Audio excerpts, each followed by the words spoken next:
Magandang umaga po. Ako po si Shalo Ann May Sanchez nagmula sa BSED Filipino 2A at narito po ako upang ipresenta ang conventional at non-conventional sa paglalapat at sa pagtataya. Para naman po sa conventional ay gumawa po ako ng camera flip chart na kung saan pag binuksan niyo po ito at hihilahin pababa ay makikita niyo po ang panuto. Nakapaloob po dito ang panuto at ang panuto po ay hahatiin ang klase sa 4 na pangkat, ibibigay sa bawat pangkat ang kopya ng maikling kwento, suriin ang mga elemento ng maikling kwento, ipakita ang pagsusuri sa anyong talahanayan o table po na naglalaman ng kanilang pagsusuri sa mga elemento ng maikling kwento. Pumili ng isang kinatawan bawat pangkat upang ilahad ang output sa klase. Pagkatapos po nila itong basahin, ay ibibigay ko po sa bawat pangkat ang kopya ng maikling kwento na pinamagatang ang nakalimutang pangarap. At pagkatapos po ay ibibigay ko po ang kartulina sa bawat pangkat at ang pentel pen na kanilang magiging kagamitan sa paggawa ng talahanayan. At pagkatapos po ay ibibigay ko po sa bawat pangkat ang pamantayan. Narito po ang pamantayan upang maging basihan po nila sa paggawa ng kanilang output na talahanayan.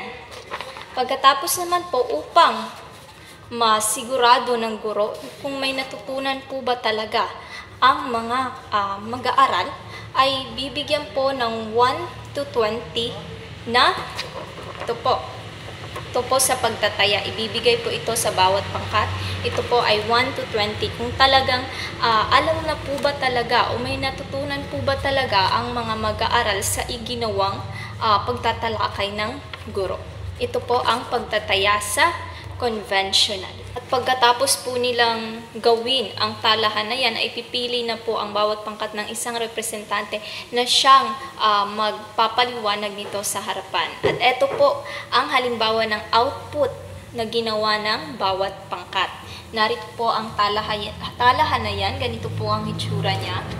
Makikita po dito ang pagsusuri sa mga elemento ng maikling kwento.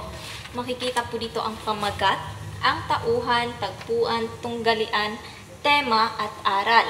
So doon po sa ibinigay kong maikling kwento na kopya, ito po ang pamagat, ang nakalimutang pangarap. Sa tauhan po ay si Lira, si Atenina at si Ginang Ramos. Sa tagpuan naman po ay sa baryo ng poblasyon sa paaralan ni Lira. At sa tunggalian naman po ay tao laban sa sarili, tao laban sa lipunan. Sa tema naman po ay pagtiyatiyaga, paniniwala sa sarili at pagtupad sa pangarap. Dito naman po sa aral ng kwento ay huwag matakot mangarap at maniwala sa sariling kakayahan. Ang tagumpay ay para sa mga may tiyaga at tapang. Ito po ang halimbawa ng output na ginawa ng bawat pangkat. Maraming salamat po at yun lamang po para sa conventional na kagamitan sa paglalapat at sa pagtataya. Ngayon po ay dumako naman tayo sa non-conventional sa paglalapat at sa pagtataya. Ito po ang camera flip art na aking ginawa na kapag hinilan niyo po pababa ay nakapaloob po dito ang panuto para sa gagawing aktibidad. At ito naman po ang kopya ng maikling kwento. Ito naman po ang pamantayan. Ito naman po ang halimbawa ng output ng mag-aaral. Para naman po sa non-conventional ay gumamit po ko ng Genially sa paggawa ng PPT na kung saan po nakapaloob po rito ang mga panuto, ang link po ng Notion na kung saan doon ilalagay ng bawat pangkat ang kanilang mga kasagutan at ang pamantayan po ng guro sa pagmamarka. Maliit lamang pong tingnan ito dahil sa cellphone ko lamang po ito binuksan. Ngunit kapag binuksan po ito sa laptop ay magiging malaki at malinaw po ito.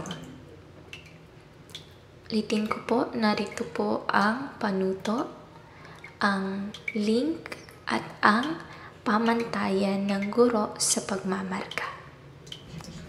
Dito naman sa paglalapat ay gumamit ako ng Notion na kung saan ay dito gagawa ang mga mag-aaral na tinatawag na Digital Story Analysis Card ng maikling kwento at may paalala dito na huwag galawin ang kasagutan ng ibang pangkat. Dito ang unang pangkat, pangalawang pangkat, at pangatlong pangkat.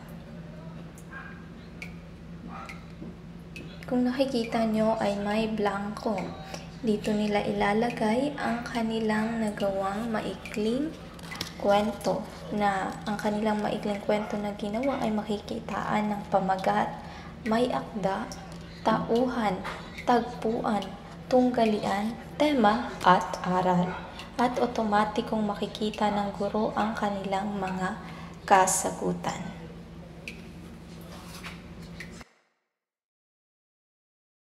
Upang malaman ng guro kung talagang may natutunan nga ba ang mga mag-aaral, ay bibigyan ng guro ng 1 hanggang 20 na pagtataya ang mga mag-aaral gamit ang chat form. Ipapadala ng guro ang link nito at pag binuksan nila ito ang lalabas. Lalagyan ng mga mag-aaral ng pangalan nila at apelido dahil kung wala ang buong pangalan nila ay hindi sila makakasagot. Ito po 1, 2, 3, 4, 5, 6, 7, 8 hanggang 20. At pagkatapos ay kanila itong isa-submit. Otomatikong makikita ng guro ang kanilang mga kasagutan. Ayan po. So halimbawa, ito ang kanilang kasagutan. Yan po.